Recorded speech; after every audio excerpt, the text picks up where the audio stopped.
மாப்பிள ஒரு எக்ஸாம் கூட ஒழுங்கா எழுதலடா. நானும் தான்டா ஃபெயில் ஆயிருவோன்னு பயமா இருக்குடா. மாப்பிள எல்லாரும் நல்லா எழுதியிருக்காங்களாண்டா. நான் உன்னை நம்பிதான் மாப்பிள இருக்கேன், நீயாச்சும் என் கூடயே இருடா. கவலைப்படாதடா, நான் உன் கூடயே இருக்கிறேன். நம்ம என்ன இப்படியா ஜஸ்ட் பாஸ் ஆகுது ஆயிடுவோம்டா.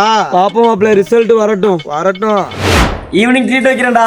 மாப்பிள என்ன மாப்பிள, நீ தான் நம்ம ஸ்கூல்லேயே ஃபர்ஸ்ட் மார்க்னு சொன்னாங்க.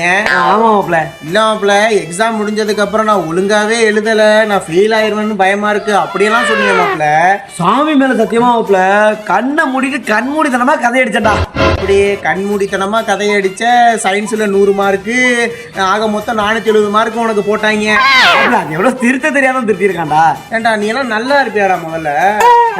என்னை எல்லாம் ஏமாத்தி இப்படி மார்க் எடுக்கிறியடா. இந்த மார்க் எல்லாம் செரிக்குமாடா முதல்ல உனக்கு? இப்படிதான் இல்ல மாப்பிள. நிறுத்துறா நீ எங்கிருமா. உன்னை நம்புனலடா.